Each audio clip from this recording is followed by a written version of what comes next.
A very good Wednesday to everybody, and thanks for clicking on to today's European Outlook. It is Hump Day, and it is time to look at your kind of weekly look at the snow, cold, and polar vortex, and all the kind of repercussions of that going forward here. So this is first and foremost the temperatures, the minimum temperatures that is of weather obs globally over the last 24 hours or so here, and the kind of main standout is the relative mildness across Europe and also across the majority of North America. We don't have an awful lot of cold air over North America at this moment in time, but you can't help but notice the cold across the north of Asia. Obviously a big contrast between north and south over the continent, vast obviously area, incorporating the tropics as well as the polar region. But if we zoom in, then you can see here minimum temperatures across Europe through the course of this morning, fairly mild. I don't know how accurate these 20s and 21s are, but certainly rather mild to say the least. And obviously with cloud cover, we do have some fairly mild conditions across the UK and Ireland. But as we continue to press eastwards here, we do have unusually cold air, it has to be said, for early October, even in a part of the world that cools rapidly at this time of the year and is obviously the coldest place in the Northern Hemisphere as you get into the winter season here. But we have seen some very cold numbers across parts of Kazakhstan, even western portions of Russia. But then as we continue to pan eastwards here, you can see the temperatures into double figures below freezing. And it's really this kind of region up here in the northeast corner of Siberia that is particularly of interest, because we are starting to see those temperatures now dropping well below minus 20 Celsius. In fact, there was Verkhoyansk back several days ago had 5 straight days below, I believe it was minus 25 Celsius. So, obviously as you increase the snow cover, you then increase the cold. And this is the current snow cover across the Northern Hemisphere. So like I say, still quite paltry across the northern portions of North America, but a different story across the northeast of the Asian continent.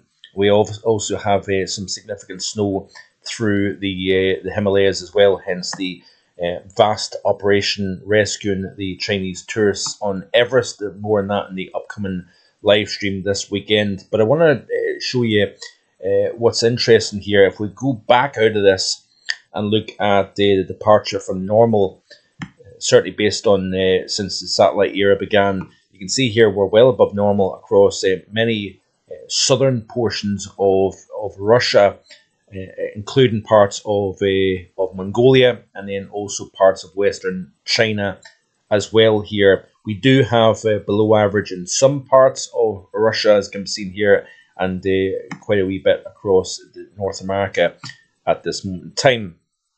So in terms of temperatures anomalies through the first 6 days of the month, you can see here a very warm North America away from California, Nevada, and Oregon. But look at across the other side of the pole. We have, with this growing snow cover ahead of schedule, we also have colder than average conditions. And another way to look at that is this way here. Look at the vast region of Eurasia. Look at also Africa. Quite interesting to see colder than average here. But warmer than average across eastern China, eastern portions of Mongolia. Very, very cold compared to average across eastern Kazakhstan, for example, and that northeast corner of Siberia, where we've been seeing some particularly low numbers in recent times.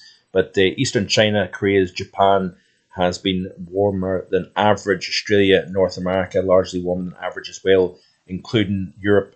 We've got a warmer than average UK and Ireland, but that standout area of colder than average Balkans and Italy.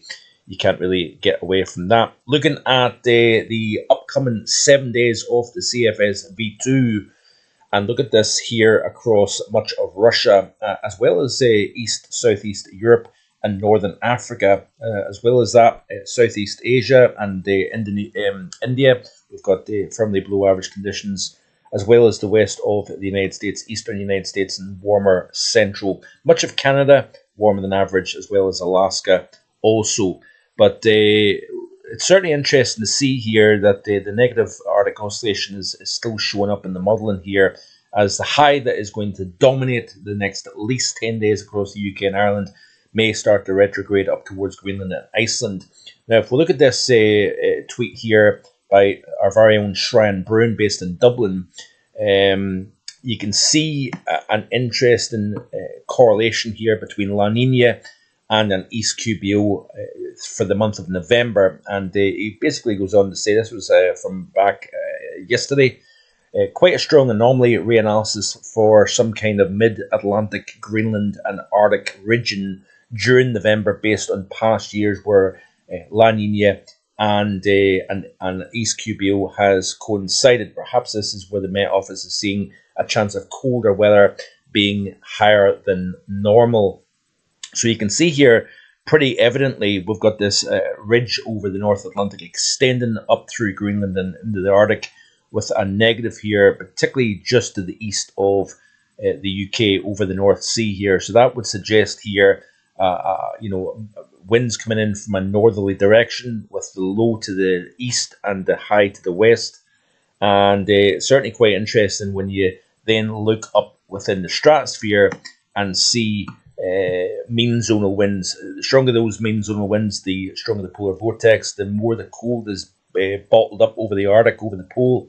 The weaker those winds, the more chance you're releasing cold from the pole down into the middle latitude pattern. And this may be quite evident when you look at the temperature anomalies for the month so far versus the upcoming 7-day period as well. And then if we look at the northern hemisphere view, you can see here the building of cold as we play it through. Look at North America here. This is the day 10 through 17.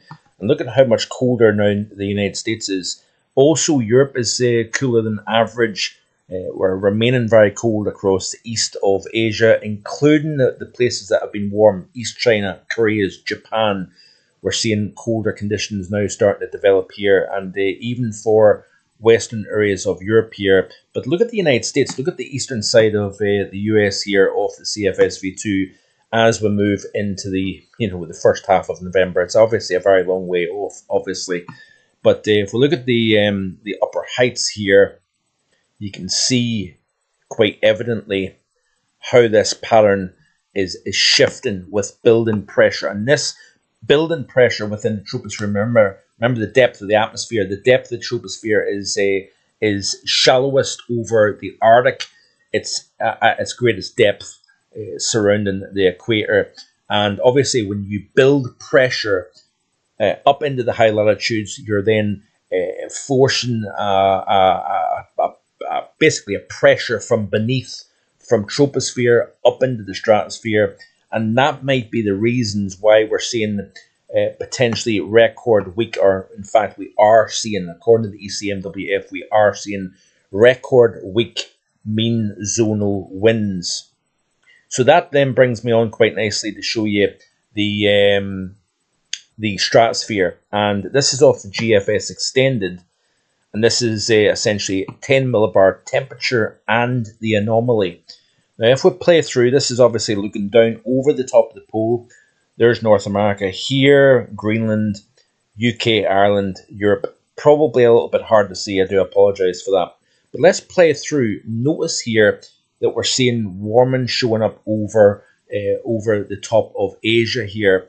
Essentially, that warming is forcing any colder that is residing over the top of the pole to then get forced across the top of the pole and into North America. And this may be the reason, by the way, folks.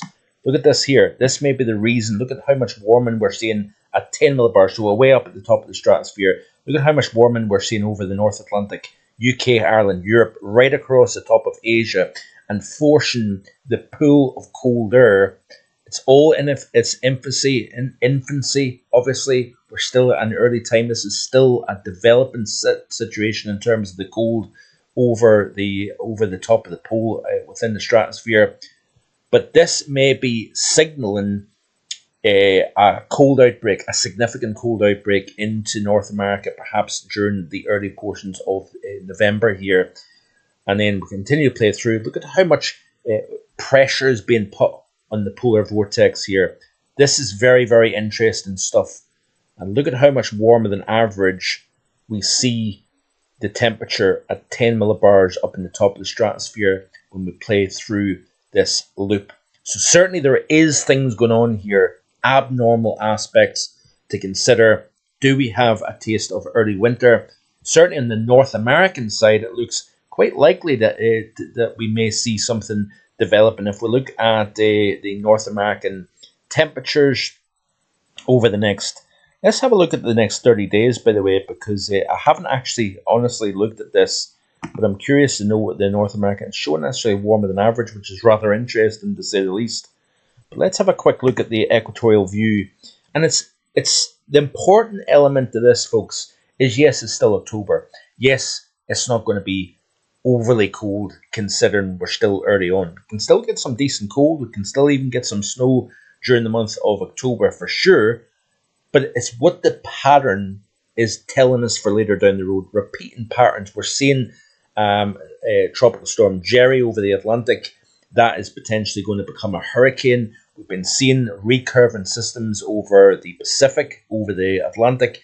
That's transferring heat out of the tropics northwards towards the pole. That may be helping bring the raise the pressure, raise the the blocking element across the high latitudes.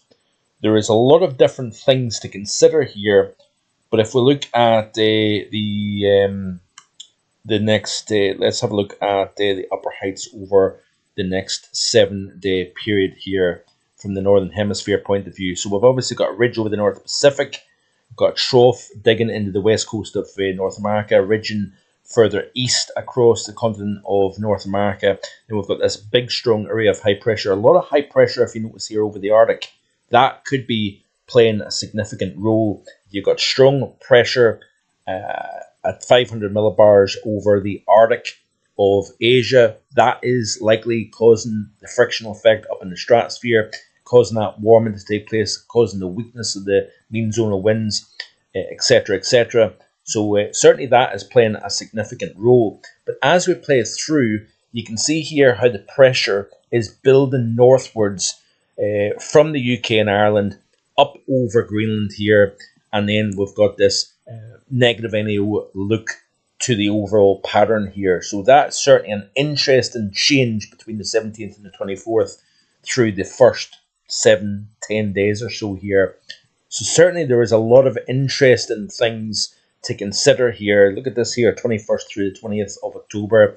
We've got very much, forcing the jet further south into the subtropics. We've got a big blocking area of high pressure over Greenland, Iceland.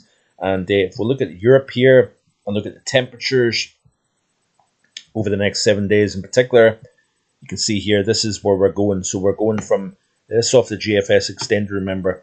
We're going from warmer than average at the moment to something colder than average. Nothing exceptional, but colder than average nevertheless. And it'll be interesting to see the evolution of this overall pattern. Do we get cold? Let's just very briefly and end with this here in terms of the modelling here. In terms of the 850 temperatures in. So if we play through the sequence, we've got high pressure, obviously becoming better established as we progress through the second half of this working week. Milder in place, but with clear skies, light winds. Overnight, we do see patchy frost potentially. Now, if you notice here, we've got reasonably warm air getting lifted northwards here, up over Iceland, up towards the Arctic region. That is dislodging, so the tropospheric polar vortex is very much wavy. It's not particularly well organised over the top of the poles, so therefore we do have these opportunities of cold coming in. Look at this here, as the high pressure near 1040 millibars here north of the UK and Ireland. Then we've got this wraparound of cold Arctic air coming underneath the high and towards the UK and Ireland during the course of next week. This is off the GFS, by the way. and certainly that is quite an interesting look, to say the least. And then as we continue to play through this here, we've got an opportunity of colder air coming in from the north here. So we've certainly got opportunities for cold coming in both from the east as well as from the north over the next couple of weeks or so. So stay tuned. Hit that subscribe button if you haven't already done so, and keep it right here. I'll see you again tomorrow with a look at the more short-term stuff. Bye for now.